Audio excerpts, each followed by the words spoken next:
Welcome to the Kolbe Cast, episode 277. Thank you for joining us.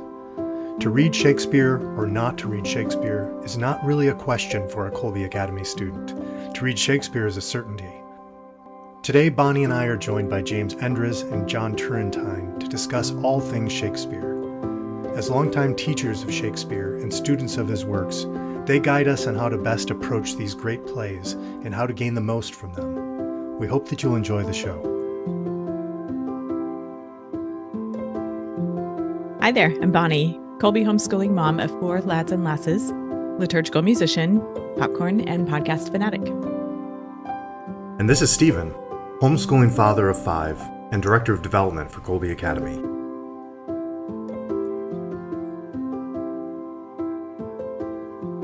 Hi, Stephen, how are you?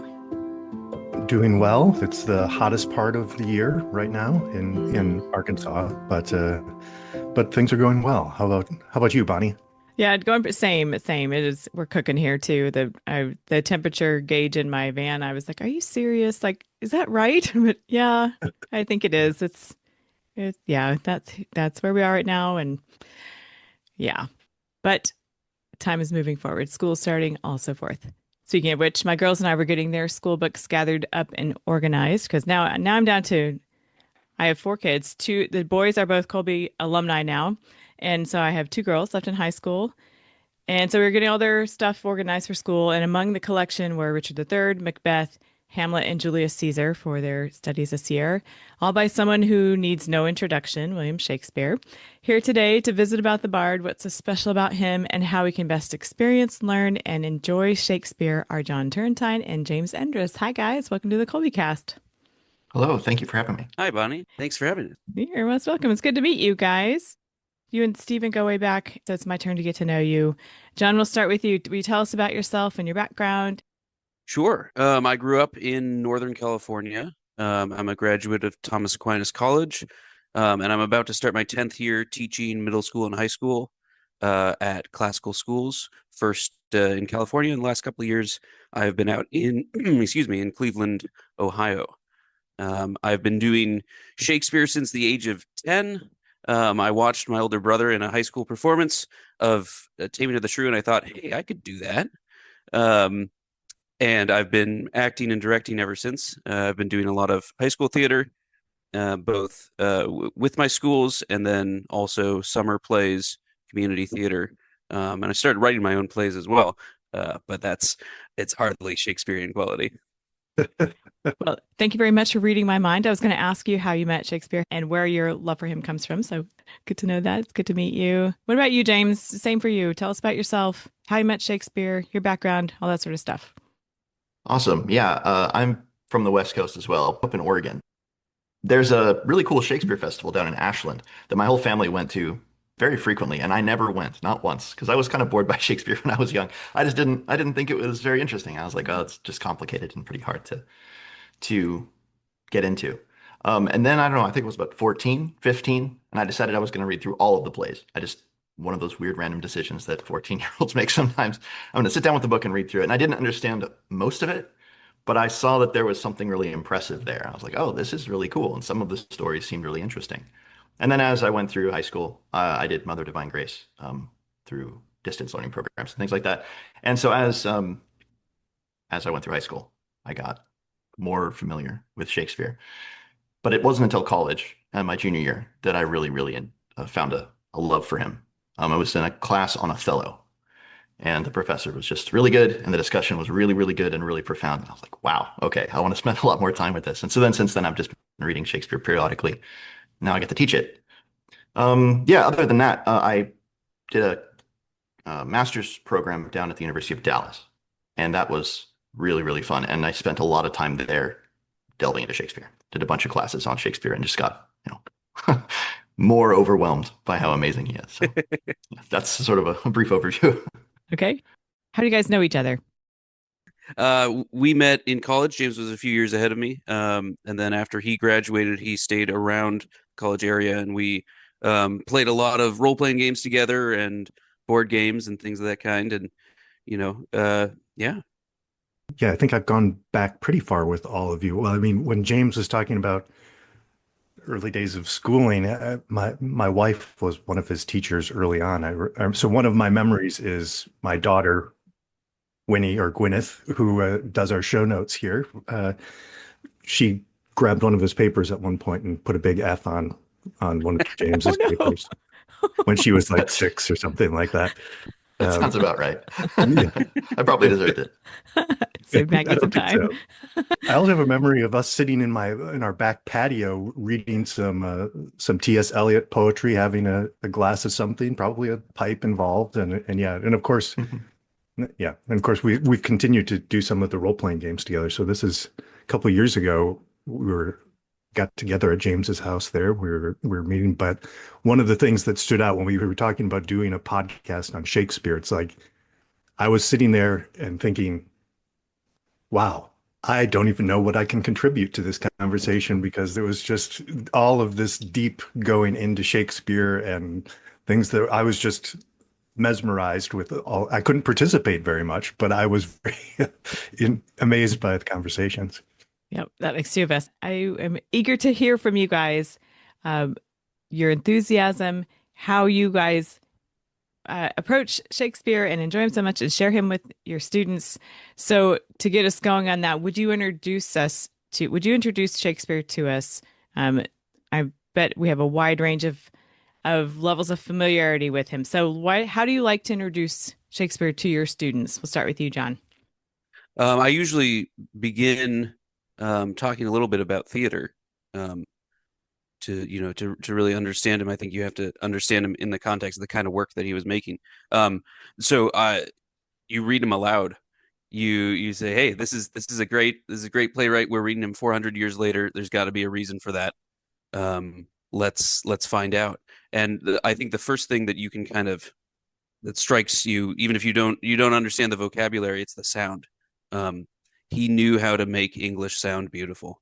And when you read it aloud, you start to hear that. You hear, the meter really kind of shortcuts all these other things. You don't need to understand it fully.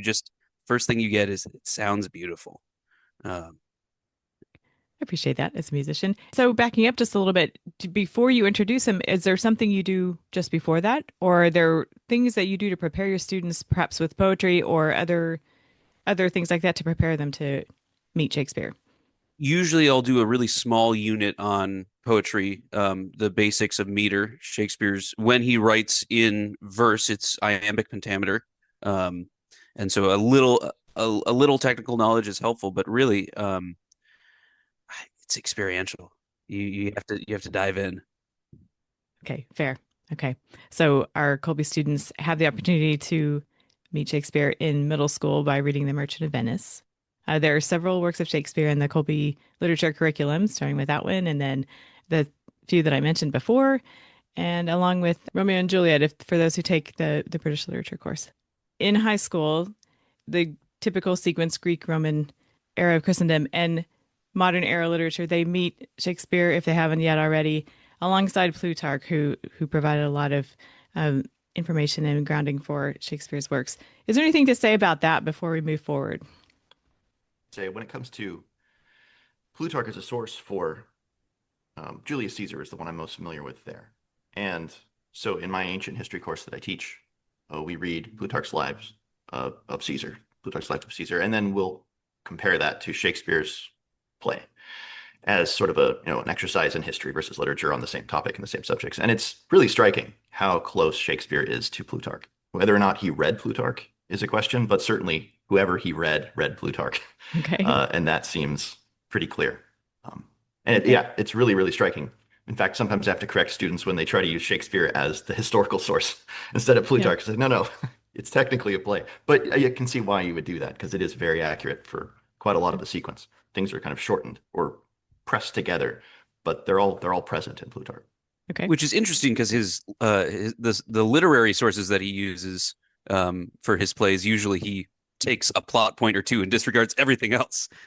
That's interesting that his historical sources he actually cared about. Yeah, no, that's true for Antony and Cleopatra as well. It's much closer to the actual sequence of events, although things are shortened or expanded. Whereas you're totally right. Any of the other literary sources When just he takes completely. Plautus or some Roman playwright, he just says, "Okay, twins, I'll take that," Yes, and disregard exactly. everything else. So, James, how do you like to introduce your students? How do you like to introduce Shakespeare to your students? It seems like the students should be introduced to Shakespeare, so maybe that is the proper order of things. How do you like to make the introduction? How about that? I'm with John there. I think the best way to do it is to hear Shakespeare and to just experience the poetry first, the beauty first, and then once there's an interest, say, hey, this guy, Shakespeare, did a lot of other cool stuff too, right? So you start off with this, yeah, most of my students have, by the time that they've gotten to my courses, have memorized some Shakespeare. So they've done, Friends, Romans, Countrymen from Julius Caesar or The Quality of Mercy from The Merchant of Venice. And so by the time they get to ancient history, where I first tackle Shakespeare with Julius Caesar, it's sort of a review of that speech. And so I start there very often. I'm like, you guys all know this. So let's start there with a analysis of it and we can talk about it and hear it and really feel it. Because, when you're 12 and you're memorizing Friends, Romans, Countrymen, you're probably not going to give it the same quality that it was intended to have. And so we go through that and say, okay, how would you really perform this? How would you really speak this? And people often stop right at, and I must pause till it come back to me at the very end of that speech. But that's not the end of the speech, right?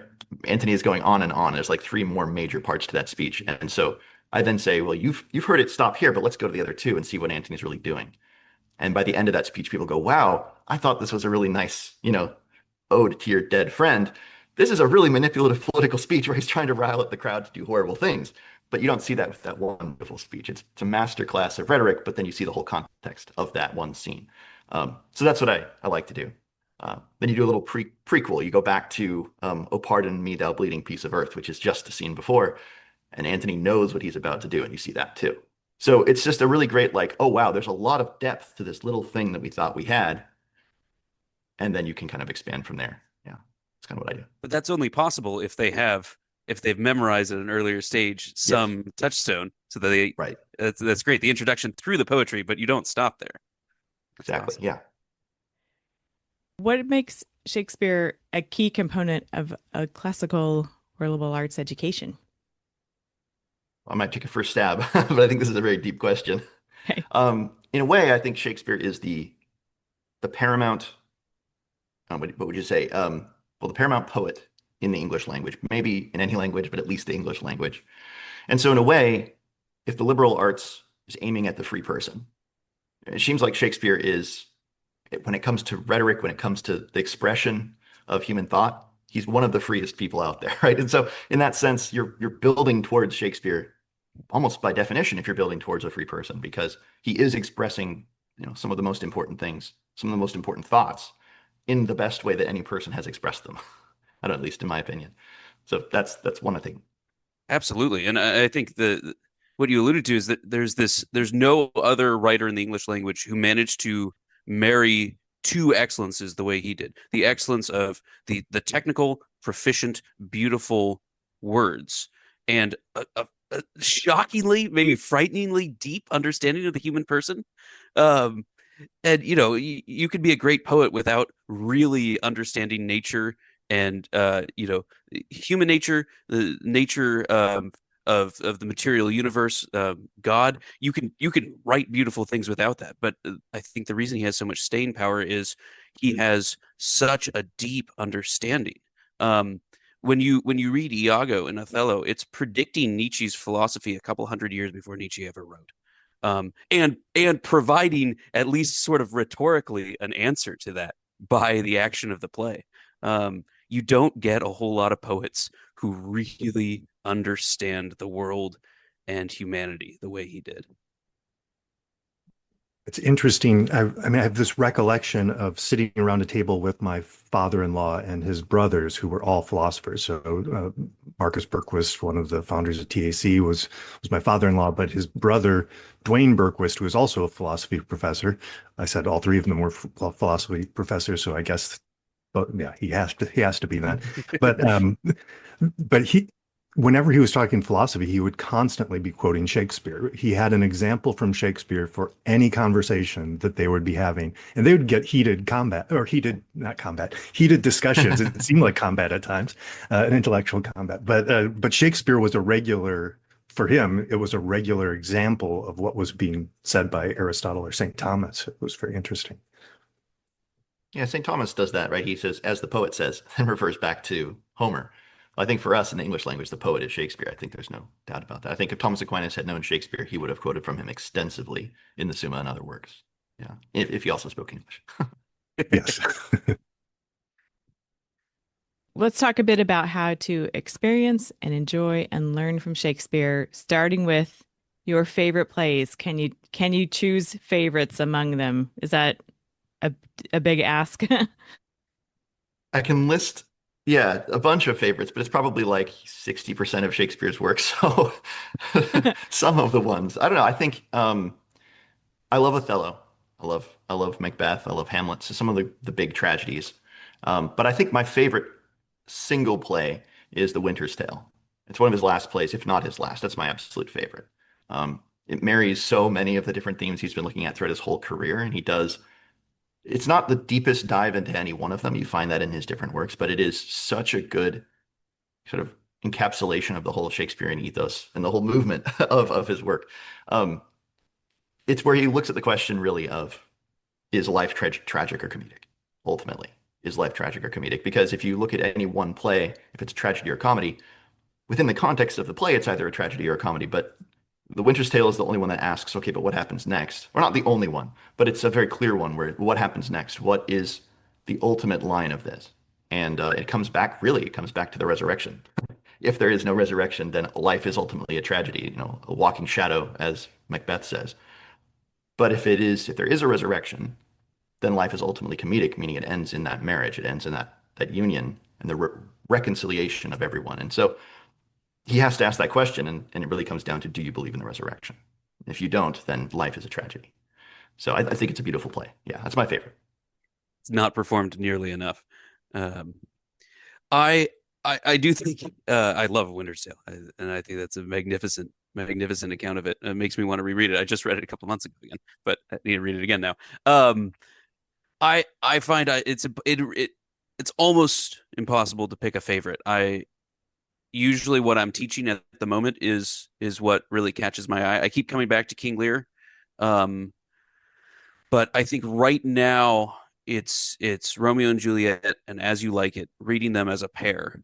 This is what I do in my 10th grade literature class, and I think one of the reasons I love Romeo and Juliet so much is everyone has an opinion about it, and there's a usually I find though that the opinions they have about it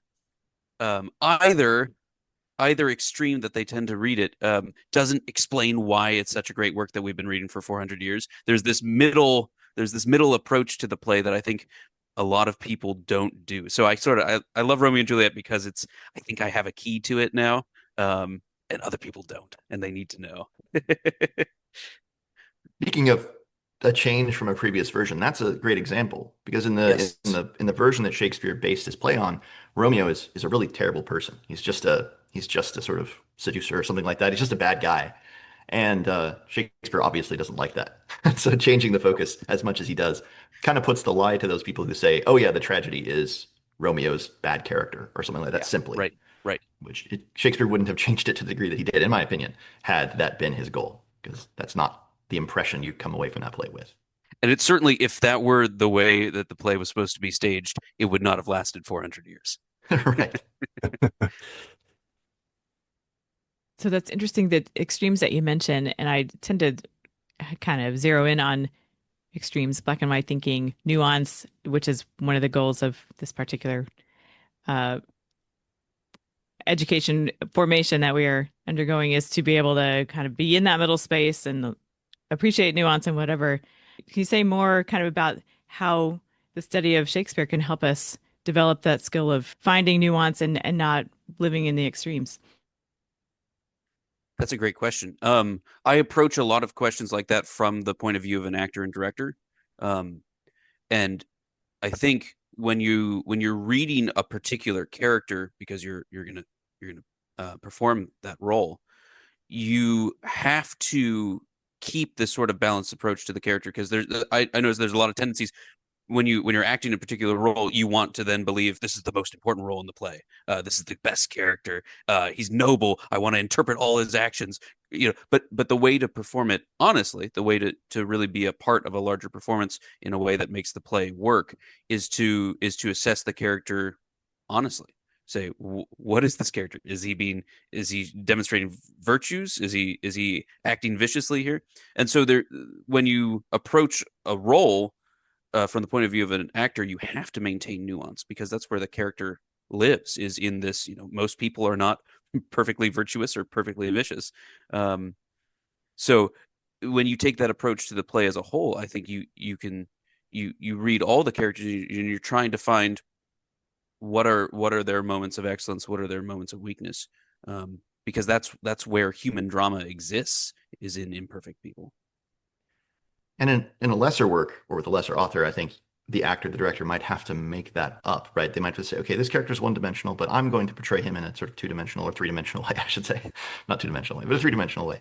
I'm going to imagine this. This makes me imagine that this is sort of his motivation, even though it's not really laid out or anything like that. And I think there are some characters in Shakespeare where that's probably true, where it's kind of, a one-off character or a short character. But for any of his serious characters, John said this early in the conversation, right? That there's a frightening degree of understanding of the human soul in Shakespeare. And so seeing Macbeth just as a villain, or Iago is a good example of these saying, oh, well, he's just a mustache twirling villain, right? He's just the bad guy. He's just the bad, but no, he's not. He's so deep and so terrifying for being that deep. And his, honest Iago, that's the refrain that is used about him over and over. And he is such a liar while being honest. It's this strange dichotomy within him. It's why he can be so effective and evil, is that he has real virtue and real excellence that he can use for wickedness. And so I think, yeah, Shakespeare gives you so much. They're real people, and real people have good and bad, and you can't just paint them with one or the other. And so that's I think what John's saying there, getting at that. Yeah. And just to add on to that too, when people talk about a theme in a certain work, I think it gets really easy to have a reductive reading of any piece of literature, but I think especially Shakespeare, where there's so much strong moral, sort of meat there. But I think there's this tendency to read a play and say there's one lesson, there's one theme, and this is the statement that Shakespeare's making on this topic. And I think it tends to be a mistake to read it as this sort of didactic work where he's just presenting one moral question and answering it. Which it's like James has been saying, it's like real life. It's messy. There's a lot going on, and you can't usually just say, well, this is the one lesson, this is the one moral, this is the little kernel of truth. I have it. I've solved the play. Yeah. Yeah, that's a good way of thinking about it. Plays are not there to be solved. The Shakespeare's plays are not there to be solved. Right. Yes, I'm sure that's what makes it appealing for so long, is that when you watch the play or read the play, you're getting, not a cartoon, not a Marvel superhero movie. You're getting an actual glimpse into real people, real emotion, real thoughts, reality. Yeah. To pick up on something that James said earlier about Iago, for years I had read Iago simply as this just personification of evil and this one-dimensional, powerful and rhetorically effective, but one-dimensional character. And it wasn't until I saw a performance, a movie version of Othello, where they played Iago as suffering from the same jealousy that he's trying to provoke in Othello, that I said, oh, he's a man, he's a real person. And it was so much more effective when it was more nuanced. And I think that's the key to any interpretation. You say, is this going to work if we read the play this way? Will it affect an audience? And if the answer is no, it's probably not a good way to read it. Okay. I asked you before how you liked make introductions Shakespeare to students and kind of where you first developed your appreciation for him. Is there more to say on where to start for beginners? Like the homeschooling family starting, if they're just getting started with Shakespeare, what recommendations do you have for them? I would say I would start with memorization of short passages from Shakespeare, familiarity with the most beautiful. I mean, because much of Shakespeare is beautiful, and you find beauty in little turns of phrases here and there throughout. But there are some passages, some speeches, some scenes that are just, you know, famous for how beautiful they are and how beautiful the language is. And so I would say start there, right? You go through collections of famous speeches from Shakespeare, and just you have, you know, the quality of mercy. I mean, that's a reason that speech, that one speech, has endured. And I would argue that that speech is part of the reason why The Merchant of Venice is as famous as it is that one speech. Um, the play is great, don't get me wrong, but that one speech is, you know, covers a multitude of sins, so to speak. and and I think the same thing is true for Friends, Romans, Countrymen. Um, the beginning of Twelfth Night, of course, If Music Be the Food of Love, play on. There are these particular speeches that are so interesting and so beautiful just to say. They're fun to say. Um, yeah, I think start there. To build off that, because I think that's exactly right. Shakespeare has 154 bite-sized pieces of poetry, his sonnets. They're all 14 lines. They're usually, I mean, there's so many that are just the height of artistic genius. And you know, we know so many lines from them. You know, let me not to the marriage of true minds admit impediments. You know, they're everywhere. So I think memorize stuff from the plays, memorize some sonnets. Um, Certainly anything you memorize becomes, you know, forms you, becomes part of you. But the other thing too is read a scene as a family. Um, you know, reading together is great. Reading aloud is great. But then with Shakespeare, you could stand up and act it out. And you know, you won't have this depth of interpretive richness, but you'll have a lot of fun. You know, especially you start reading some of the comedies, the lighter comedy of errors, two sets of twins. That's great. It's fun. It's fun to read. It's fun to act. And once you've lived it a little bit, I mean, you start getting hungrier for more. I'm glad you mentioned the sonnets. That is actually, I left those off my list. So sorry about that. That they do that. They study those in the drama course that we have discussed on the Kolbe cast before. I'll link to episodes we have on that and to the sonnets in the Kolbe bookstore. That's great. Right earlier.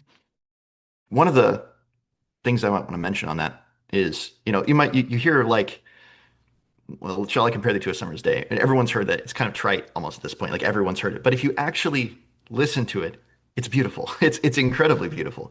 So oh yeah, shall I compare thee to a summer's day? But then you hear someone perform it well, and it really moves you. And you can find, and this is something I recommend. That's how my sister and her kids started getting into this. Was they just find famous actors, British actors, reciting these on YouTube. You can find a ton of them. Dame Judi Dench doing, you know, many sonnets. Tom Hiddleston doing these sonnets, and of course their voices are so beautiful. They're professionally trained actors, and so they know exactly how to perform these. And so you hear it as it's meant to be said, not kind of stumbling through it the way that people often do. That's really good. I mean, you know, it's fun to stumble through a play and to actually say it yourself, but to hear it first, um, it's a very different experience. I heard Damian Lewis, who's a fantastic actor, do Friends, Romans, Countrymen recently, and it was just such a different take on how I had always performed it. It was way more personal. It was like a conversation, which is very different than how it's performed. He's talking to a whole crowd, but he does it very quietly, very intimately, talking to you, moving you to be angry about Caesar's death. And it's such a different, it's so beautiful. It's so good. So I highly recommend that sort of thing too. Finding these great actors. Alec Guinness does a lot of poetry, and you can find it. You know, there's a lot of great YouTube recordings of people. And I had kind of a related sort of thing because I remember being like in high school or junior high and getting to go to a Players Theater Shakespeare play, my first exposure to Shakespeare, and just thinking, you know, like when I tried to read some of the things, I have no clue what was just said there. But when I could see it performed, then it's like, oh, like you were saying, John, that it's like, well, and it's like reading T.S. Eliot for me too. It's like I have no clue what he's talking about, but boy, is this beautiful, and does it evoke an emotion in me of feelings and thoughts that I'm not even sure what's going on here. But since you mentioned some of the readings, are there like particular good performances as far as on the screen that you'd say this, or is it pretty much you want to avoid that until you've kind of read things and tried to wrestle with it yourself? I have a small list of adaptations that I've seen, that I thought were good enough to recommend. But I do think the first approach should always be read it once before you watch it. Make sure you have some kind of familiarity with it, because you know every adaptation is going to do some things that are excellent and some things that don't quite land. So I think it's great to watch as many versions as you can, but you know, grounded in the text first in your own reading of it.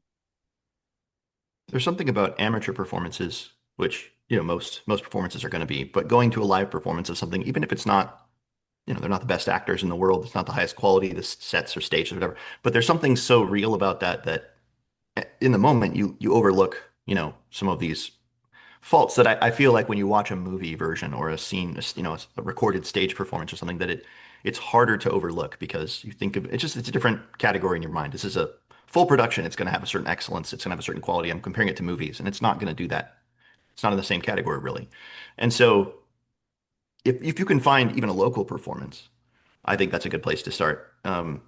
Very often. And sometimes you might get a really bad performance or something, and it's like, oh wow, that was just terrible. But I think more often than not, you'll come away from those experiences with a I don't know, at least a friendliness towards the play that can often help in sort of a deeper analysis. That's really comforting to hear as an amateur actor and director. I mean, and then sometimes, you know, you're totally surprised, right? You see a play and you're like, that was the best, you know, Brutus I've ever seen. And it was just, you know, a guy on stage at some local film festival or some local theater troupe that was putting it on. That's incredible. And then, you know, you never see him again in anything. It's like, oh, tragedy. So sometimes that happens too.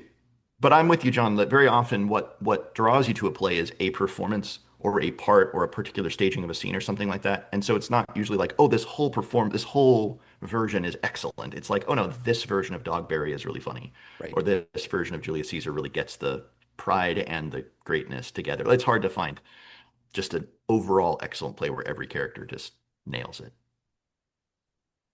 I'm glad you veered me away when we're talking about the movies and things like that. And whenever I think of Shakespeare in movies, I think of Keanu Reeves playing a part in one of the performances. I enjoy Keanu Reeves, but he's Keanu Reeves, so it was like, not sure that's the way this part was supposed to be written. But I'm firmly convinced that that was simply because he was famous at that time, and so they wanted to capitalize on his name. I'm firmly convinced. yes, yeah, it had to be. It had to be. Talk Again, about I love miscast. Keanu Reeves, but didn't really belong in the Shakespeare play. Solid Gen X reference there. Yeah. All right. How about some techniques to better understand the plays? Repetition. I don't know. Repetition. Good writing is rewriting. Good reading is rereading when it comes to Shakespeare. I think when I look at a play, my first read through, I often don't have a good sense of the whole. I don't have a good sense of the characters. I might have a thing that stands out to me that I want to peruse again. I know that that's sort of a luxury, right, to be able to read through a Shakespeare play many times. It's just not something that, especially if you're starting out or if you're like, hey, I want to get it. That's not something you're probably going to do. It's just reread. But it wasn't until I had gone through Othello 2 or 3 times in the context of studying it or watching it that I began to get into a lot of the nuances of characters. I liked it, and so that's what let me kind of keep coming back. And that's why I say the first thing to do is to always kind of try to develop that appreciation for the beauty of it. Make it something that you enjoy looking at first.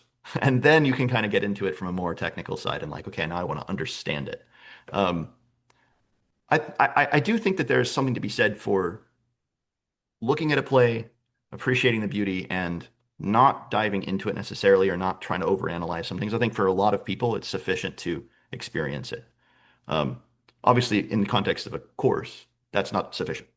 But some people get frustrated by the analysis of Shakespeare, and they say, "Well, this is you're reading into scenes, or I really liked this speech before I read it 16 times. Now it's really boring to me." And there's something to be said for letting things lie for a bit. But I would say repetition is the way that I understood Shakespeare, was by going through it multiple times. Seeing a performance that had one part that stood out to me. On that example, yeah, it wasn't until I saw a pretty bad performance of Hamlet, all things considered, but Benedict Cumberbatch did a live performance of it, and I watched the recording of that, and he caught the anger of Hamlet in a way that I had never seen before. I'd seen moroseness, I had seen despondency, I'd seen kind of a lethargy, and I'd never seen anger, and he captured that really well. So then that helped me read the play with that perspective, okay, there's anger here too. But he went overly angry, so I was like, that's not Hamlet, but that's an element of Hamlet that now I understand and I didn't understand before. So I think repetition, seeing different versions, seeing different performances really helps. Yeah, I agree with all of that.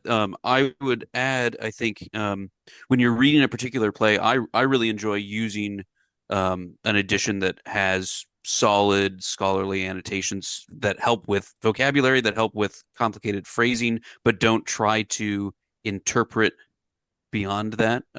So I use the Folger Shakespeare Library editions when I'm teaching because I think the notes are helpful. And that, because one of the big barriers can be vocabulary and grammar. So some kind of assistance there when you're reading it on your own can be really helpful.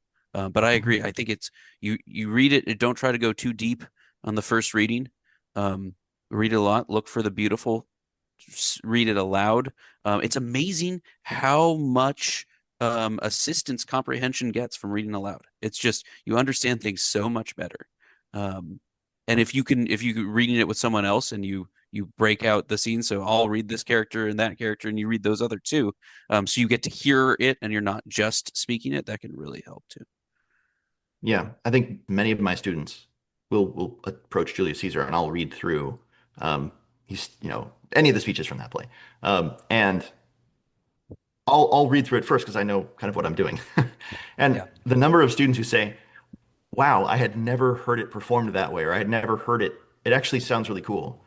The actually there is the key word, right? The idea is, wow, this is actually worthwhile, right? I thought it was just words on a page, but hearing it in the right way actually made me realize it has something of value. So I think, yeah, it comes back to that actually hearing it. It's so important. It's meant to be heard. I compare it to, someone who can read music, reading a sheet of music. Have you heard the music? No. You've read it and you kind of know it. You can, if you have a good, imagination for sound, you can kind of say you have heard the piece, you know what it would sound like, but you haven't actually heard the piece until someone plays it. And I think the same thing is true for Shakespeare. It's the sheet music. It's the script, right? But you haven't actually heard it until you've heard it. And if you can do this in person, standing up and acting out the scene does wonders too, for engagement and also for understanding. I've had students who were totally uninterested in Shakespeare, and then after a couple of weeks of their friends volunteering to get up and do a scene in front of the whole class, they start thinking, maybe I should do this too. And they do it and they go, oh, this is why they wanted to keep doing it. This is fun, and I understand it, and I like it now. I had a student totally converted to loving Hamlet just because eventually he was willing to get up and do a scene, and then it all clicked. I love that myself because one of my flaws is I was like both of you. I'm a TAC guy, so I started without having, but for me, without having a lot of literature background before that. So I tended to want to approach everything in the very analytical way that we approach the philosophers and things. But as we've talked about this, though, yes, you can get all of those truths of reality and things from Shakespeare, but that's not what it's written for. That's the backbone and what makes it beautiful in many ways. But it's like you're saying, it's made to entertain. To you're going to a play. You're not going to a philosophical lecture. It's made to entertain. Well, if you think about it as that experience or as that entertainment, or even if you were to analyze a birthday party, right, a birthday party with your family, then you might be able to come to some truth about human dynamics and what birthdays are like, celebrations, and you might come to truth, right? And there is truth there because it's a real experience of people sharing this thing. But can you imagine the kind of person who approaches every birthday party as if it were an analytical problem, right? Who shows up and says, okay, now why did you bring this gift? Now, what does that say about your relationship with the person? Oh, that's an interesting. You'd get truth there, but you would be insufferable, right, at some point. And so I think, like, if you think of Shakespeare that way too, it's like, no, this is an experience. This is something we're entering into. And then once you've gotten close, then after the fact, you can say, no, why did you give that gift, right? Like, you can actually start thinking about those questions, but that's not the first thing you do. That's what you do once you've gotten to know it, I guess, and entered into it. What a fantastic example. I'm going to steal that one and use it because I find one of the biggest arguments I ever have about literature is just, no, you're not first doing this to learn truths. It's beautiful and it's moving, and you are going to benefit from it greatly, but it's beautiful. That's why you're approaching it. Yeah, if you really have a holdout who's like, no, no, it's about truth, you can say, fine, it's about getting to the truth through the beautiful. So that's the Yeah. path. You Yeah. have to walk through the beautiful first. So you can't start at the truth. You have to go through the beautiful. Um, yeah. Oh, you're just making all sorts of connections to classical education here, as far as where do you start with classical education? With the beautiful. So you have to be attracted, drawn, and then you see the truth after that too. So Yeah. Well, speaking of reading aloud or doing the plays yourself, you guys have mentioned already your work directing and acting in the plays. Tell us more about that. I'm going to start only because my experience acting and directing is very brief. When I was 5 years old, I was roped into being the changeling in A Midsummer Night's Dream. And it doesn't even appear on stage, by the way, in the actual written, I don't think. I was so afraid I ran away and hid. They couldn't find anybody. And they grabbed another random kid from the crowd and brought him on stage. That was my only experience with acting in a Shakespeare play. So with that, I'll let John go. That's great. That's magnificent. I wish I had any acting experience that was that memorable. No, I, I direct a lot of high school theater. Um, and I've done some adult community theater, both as an actor and a director. It's certainly it's not the only thing to act. It's not the only thing to put on. There are many wonderful playwrights and plays that are very worthy of being performed. But I do think Shakespeare holds a kind of pride of place, rightly, um, and it's the sort of thing that is really forgiving for a group of high school thespians because it's so good on its own. You can mess it up, but there's a lot that's just given to you. The language is beautiful, and if you have memorized your lines and can say them clearly, the lines do a lot of work for you. I think there's so many tangible benefits to especially for teenagers to act, to perform. First of all, when you're memorizing lines, you're making them a part of you. And what you put into your mind forms you. And if you're putting really beautiful things um, into your mind, some of them are going to stick with you for a long time. This is the beauty of an excellent education, especially a classical education that's rooted in great texts, is that it shapes your thinking for the rest of your life. So many times we find ourselves referencing lines from scripture or from, Saint Augustine, all those things. And it's not just a nice sort of uh, flowery addition to an otherwise normal conversation. It's making a point. I remember, just as a quick sidebar, having a conversation with a teacher early in my career, and we were talking about, why you wouldn't do this, make this decision, and she just said, "Better a millstone." And I remember thinking, "Wow, there's this cultural shorthand that she just said, don't do this because that would be leading one of Christ's little ones astray, and it would be better for you that a millstone were tied around your neck." And there was this sort of harmony between the beauty of the reference and also just how applicable it is. And so, anyways, that's a long way of saying when you memorize Shakespeare, you're formed by it. You're formed by great thoughts expressed beautifully. Um, and so when you force high schoolers sometimes to memorize their lines, which can be a lot of work, it is improving them, even if they just memorized. But then the opportunity to get on stage to make a difficult task your own, because I tell my students all the time when I'm directing them, come the performance, I'm going to be sitting in the front row. You're going to be on stage. I can't help you anymore. So if you want to succeed, you have to make this role your own at some point. You know, young people are hungry for responsibility, and they don't always know how to go about claiming it and making it their own. And theater is a really great, relatively low stakes opportunity to practice taking ownership over a task, a difficult task that requires a lot of work and a lot of practice over months, and making it your own. And then, you know, you get up on stage in front of your friends and loved ones, and you do it reasonably well, and it's a great experience. When you're directing a play, how much of, I mean, I'm sure you have a vision for what you want to kind of bring out, but how much is that, and then you're, like telling the student, okay, well, but think about this, what's going, and how often does the student kind of, or one of your students bring in something unexpected to a role that may be good or may be bad, or how does that work? That's the goal. I tell them, my first job as a director is get rid of all of your theatrical bad habits, shifting their feet in place and not facing the audience and not speaking loud enough. I tell them we're gonna get rid of all of those so that you can focus on just performing. One of my students told me, um, it's like the great basketball stars. They never stop drilling the fundamentals. They're always working on dribbling and shooting and passing. Um, and my goal is to get to the point where they're capable of those distractions, those things which the audience will always notice, no matter how well you're doing. Get rid of those so that they can say, all right, what am I doing with this character? How do I want to do this? I tell them I don't want a bunch of Mr. Turrentines on stage. I want it to be them, and so they have to take ownership of it. And sometimes they bring me ideas, and I say, "We'll try it, but that's not going to work." I mean, you can convince me if you can make it work, it will work, and we can do that because it's your character at the end of the day. But it's not going to work.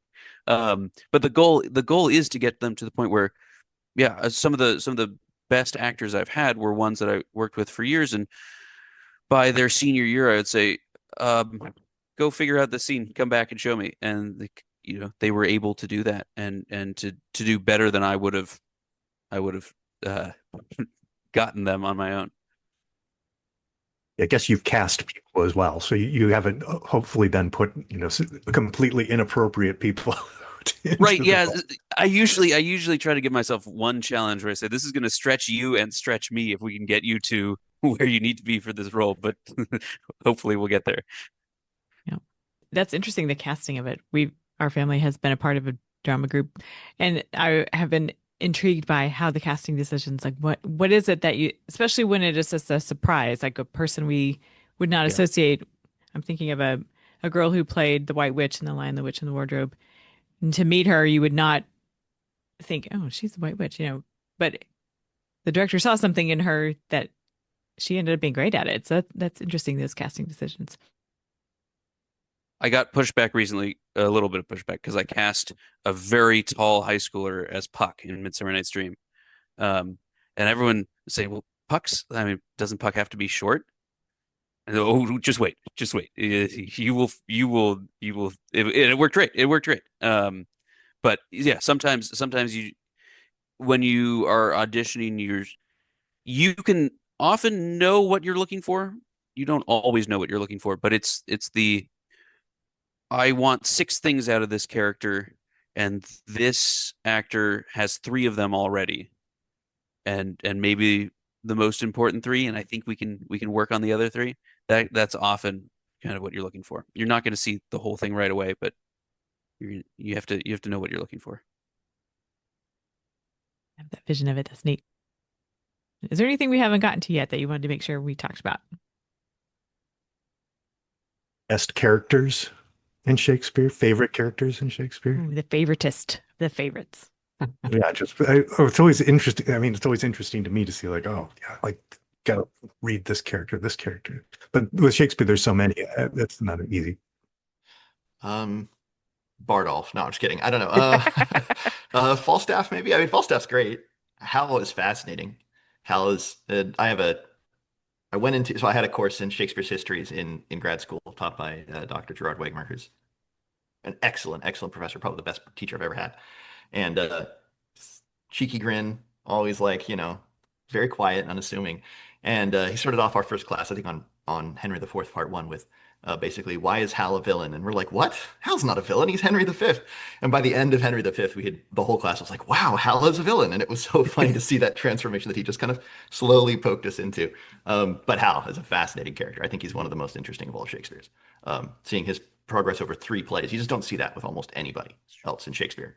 Um, I mean, Henry VI, I guess you also get over three plays and his surrounding characters, but he doesn't compare to Hal. So I think that's my favorite character. Yeah.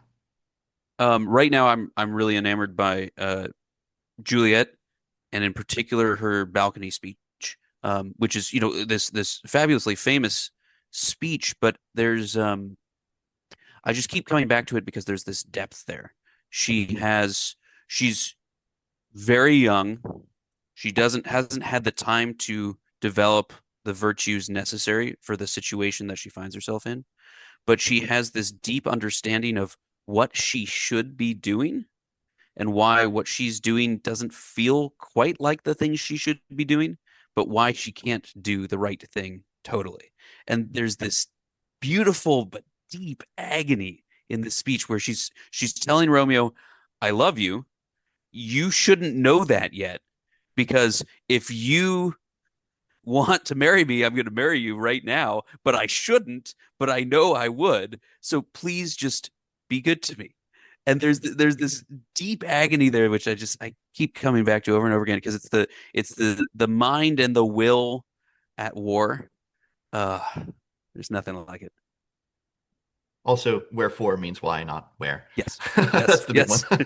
Wherefore Why art are thou you Romeo? Romeo? Not Yeah. where are you Romeo? Doesn't mean Thank where are you. you, Romeo. That's the one thing. It's like that's the one takeaway I have my students. If they don't take away anything else from my Shakespeare courses, my Shakespeare plays, any of the classes, wherefore means why, not where. I've That's been it. doing that. I've also been telling them Shakespeare didn't say all the world's a stage. Yes. Jaques in As You Like It, written by Shakespeare, said that.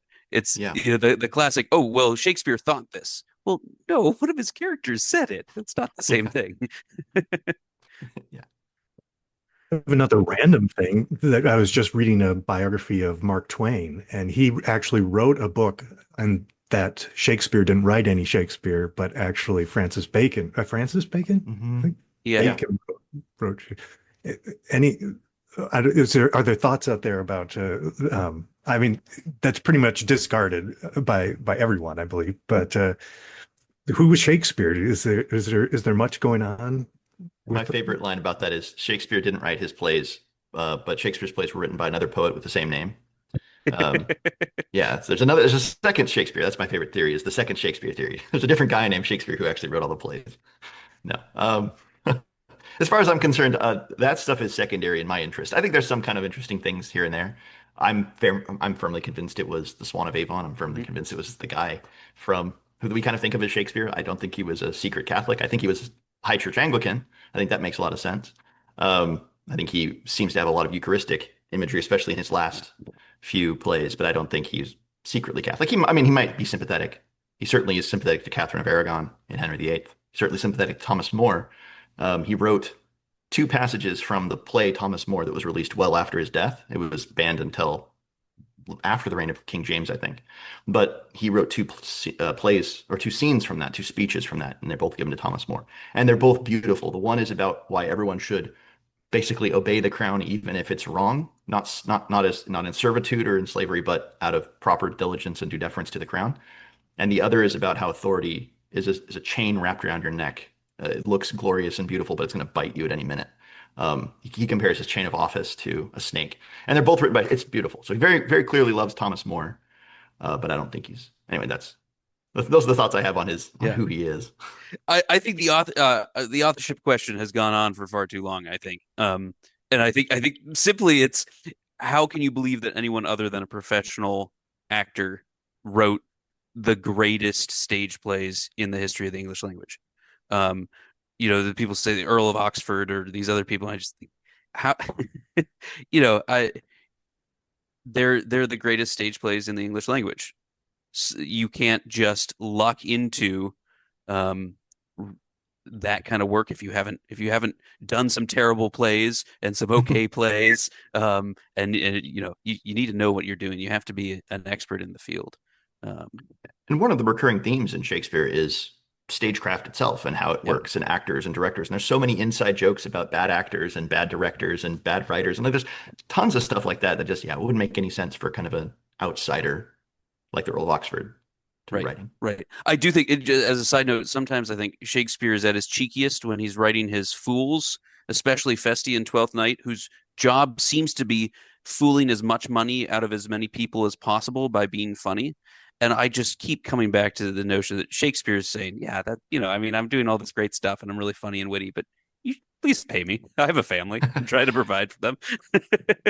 In fact, that's one of the reasons why I love The Winter's Tale so much, is because you have sort of the fool presented in Autolycus, who does that basically, right? He's like, none of this means anything. I'm just robbing people, essentially. I'm pretending that I'm producing these beautiful stories, but they're all fake. Uh, but he ends up being completely useful to the greater good, despite himself, and ends up kind of being in a position where he's not in command or control anymore. He thinks he's kind of the one tricking people, but he's actually just an agent in the greater scheme. And I think that's a really good image too. Yeah. Stephen, I can see why you suggested these guys to talk to us about Shakespeare. This has been great. As a sort of final thoughts and takeaway, bringing it back to the plays our Kolbe students are going to encounter in their high school years, do you have anything you would leave with them about those in particular? They're Julius Caesar, Hamlet, Macbeth, Richard III, among others, but those are the ones that kind of stand out among the literature in the literature courses the high schoolers are going to encounter. Anything along those lines? My thoughts on individual plays. Lots of thoughts on individual plays. Julius Caesar, Hamlet. I think broadly, I might say this may be applicable to anything. So, but Shakespeare, if you need a little bit more incentive to kind of muscle through some of the denser passages or some of the harder passages, I always think of it like, dressing up in a tuxedo, right? Like for the most important occasions, you dress yourself up in a really, really nice way. Truth is the most important thing, right? So it deserves to be beautiful. And so, yeah, it's maybe a bit stiff at first if you're not familiar with it, a bit uncomfortable, but truth deserves to be beautiful. And so the language fully presented, fully, might say decked out, right? Fully beautified, that's how we ought to speak in the proper sense. We ought to speak in beautiful ways. And especially with our culture being very, very casual. Right, very, very casual, and acronyms and emojis and quick message. You're trying to transfer truth quickly, right? Quote unquote truth. Just trying to get the communication across, and that's not what Shakespeare's about. He's trying to make truth beautiful, and the beautiful is true. So that's what I would say. Just keep that in mind. Yeah. Hard to add on to that. I would say I'm just struck by Macbeth. It helps, I think, when you read Macbeth and realize this is great, this beautiful language is really powerful, but there are just some killer one-liners in there. And it's not fair how many great lines Macbeth gets. He's evil, he's bad, but he's so cool. And that can, I whenever I teach Macbeth, I find myself saying, isn't that awesome? This is amazing. How does he get that? So many cool lines. And that could be, sort of if a speech is too much and you're just overwhelmed, just look for one cool line. You say, yeah, a villain in a movie would say this line. That's cool. Those are great. Good deal. Any other final thoughts or takeaways? I won't put the parameters around you on the particular plays this time. Julius Caesar isn't a villain. He's a great guy. That's what I would say about the play Julius Caesar. Yeah, he's arrogant, but he's the only one holding Rome together. And I think a lot of students miss that. They think that Caesar is just, he's a bad guy. He is a tyrant. Brutus is kind of a hero. And it just all kind of goes to naught for no reason. And it's like, no, actually, Brutus is missing the point. He doesn't see what Rome is. Cassius doesn't see what Rome is either. Antony's the only one who gets it. He sees that Rome is the mob and that he knows how to manipulate the mob. He knows chaos. And Caesar was the only thing holding back that chaos. So if you think about that, the play becomes much more tragic because it's not just about Brutus, I don't know, being unlucky. It's about Brutus fundamentally misunderstanding his time. He thinks he's living in 509 BC. He thinks he's living in the Republic, and he's not. He's living in the Empire. And I think that is a mistake. That is a tragic mistake, a tragic flaw that I think a lot of people fall into, right? We think we're living in a different time than we do. We think, oh, if only this were different, then everything would be good. If only this figure or political party, whatever, wasn't in power, we'd be well. And it's like, no, you're fundamentally misunderstanding your time. And I think that's what Brutus does. So it's a very relevant play, actually. If you're giving an interpretive key to one play, I'll jump in. Romeo and Juliet, you're supposed to love Romeo and Juliet. You're not supposed to think they're perfectly virtuous. You're not supposed to think that they're right about everything. But there's this fad for reading the play like Romeo seduces Juliet and they're both idiots, and if only they'd listen to their parents. And their parents are terrible also. And the whole point is that there is something good there, that in a better time and a better place, if the adults were adults, they would have had time to be nourished, to grow in virtue, and to have something really beautiful. The people who say Romeo is just a seducer really should, first of all, think back to when they were 16, but also pay attention to how he treats Tybalt after he's married to Juliet, where he's insulted and he says, "I'm not going to fight you. I'm going to take the insult." There's a level of self-control and mastery and manliness there that I think people who read the play usually miss. Guys, this has been really fun. I'm really happy to have met you today, John and James. Thank you so much for coming to visit with us. Our show notes, as always, will have links to relevant sites and KolbeCast episodes relating to our conversation today. So head there afterward. And we'll look forward to the next time we get to visit with you guys. Thanks again. Thanks so much. Thank you.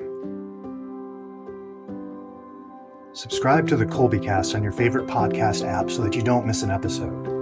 And let us know how we're doing by leaving a rating or a review. And as always, feel free to email us at podcast@kolbe.org. Mary, our Mother, pray for us. St. Maximilian Kolbe, St. Ignatius of Loyola, holy saints and angels, pray for us. Ad maiorem Dei gloriam.